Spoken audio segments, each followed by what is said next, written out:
Assalamualaikum warahmatullahi wabarakatuh. Jatuhnya Prabowo dalam mimpi. Sahabat, mari sejenak kita merenungkan mimpi yang dialami oleh Maulana, yang menurut penafsiran menggambarkan peristiwa besar yang akan terjadi di negeri ini.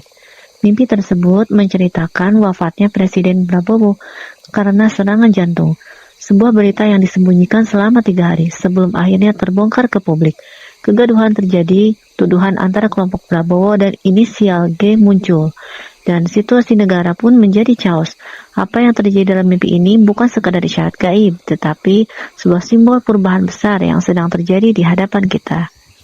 Nah, menurut tafsir Ibnu Sirin, wafatnya seorang pemimpin dalam mimpi seringkali menandakan berakhirnya suatu kekuasaan atau sistem yang selama ini tampak kuat, namun rapuh di dalamnya.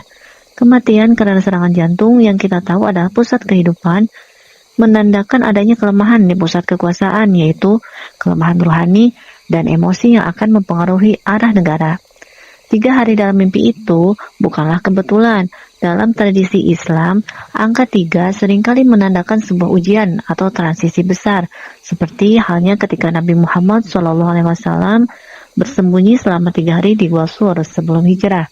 Begitu juga dalam mimpi ini ada pesan bahwa kebenaran akan tersembunyi sejenak sebelum akhirnya terbongkar. Kegaduhan yang tercipta antara kelompok Prabowo dan inisial G menggambarkan betapa fitnah dan perpecahan akan menguasai negeri ini. Sebagaimana dijelaskan dalam hadis, akan datang suatu masa penuh fitnah, seperti potongan malam yang gelap gulita. Hal ini menunjukkan bahwa di saat kekuasaan rapuh, masyarakat akan disesatkan oleh kebingungan, saling tuduh, dan perpecahan. Namun, sahabat, mimpi ini bukanlah untuk menakut-nakuti kita. Sebaliknya, ini adalah panggilan untuk kita semua agar mempersiapkan diri secara rohani. Di tengah dunia yang penuh kekacauan, kita perlu mencari tempat untuk menyelamatkan agama kita.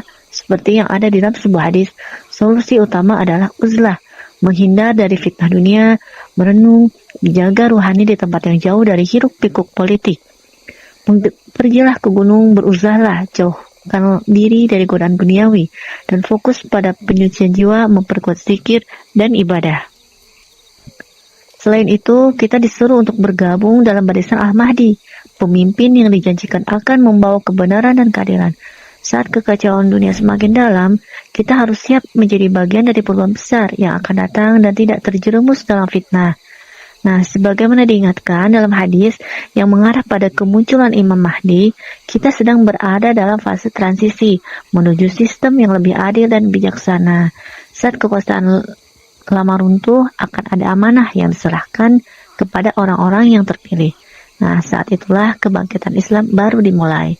Mari kita renungkan bahwa setiap perubahan yang terjadi, meskipun tampak penuh kekacauan, ini adalah awal dari sebuah kebangkitan. Semoga kita semua bisa mempersiapkan diri menuju kebangkitan Islam. Semoga bermanfaat, sahabat. Wassalamualaikum warahmatullahi wabarakatuh.